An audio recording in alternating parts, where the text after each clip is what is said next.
Okay, so if you've heard of this guy, he's pretty funny.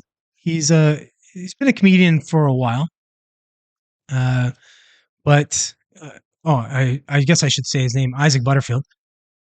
I get a lot of his stuff on Facebook videos.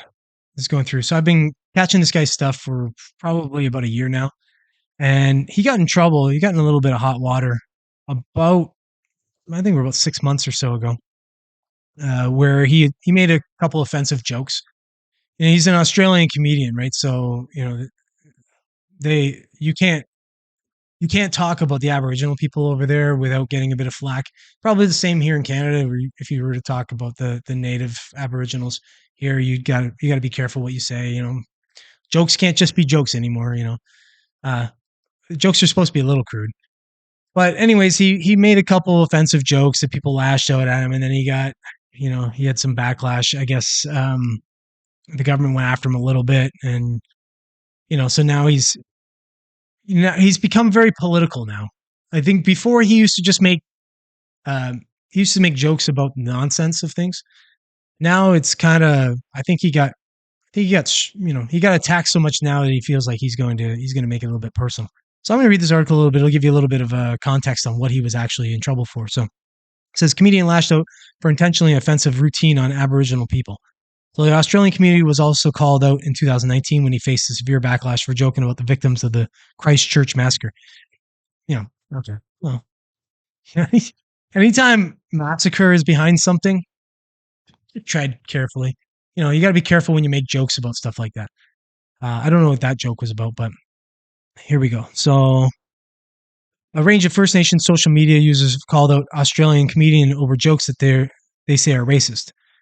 Okay, so let me read what these jokes are. Oh, here we go. Now, these are someone else. This is Isaac Butterfield's jokes.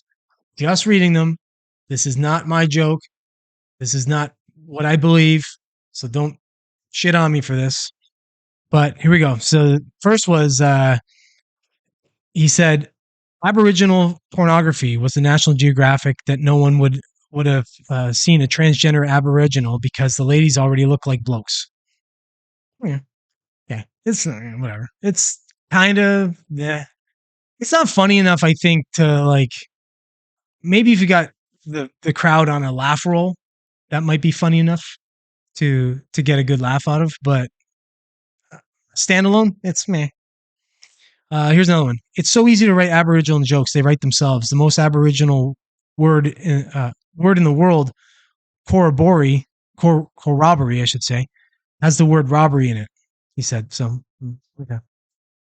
Again, yeah, it's like lowbrow stuff. And here's the third one. Here, let's see what you think about this. White people in Australia never really culturally appropriated Aboriginal culture because there's nothing that we really wanted except for the kids. Yeah, I don't know. Not all that funny. He is funny. I'll give him that. Like he's funnier, I think, when he's making fun of stupid stuff. And when he keeps out of the politics and such. I do like his videos. He's kind of like he reminds me of who's that other guy I did a segment on the Joey Tunes or yeah whatever yeah Joe yeah something Tunes. Anyways, I did a segment on him a few weeks back. He kind of reminds me of him, where he's like that other guy that's there's a few of them now. Anyways, he's like those guys that make fun of the politics stuff. They're the comedians that do that, and I mean it is funny.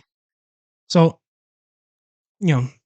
I would recommend that you catch this guy's stuff.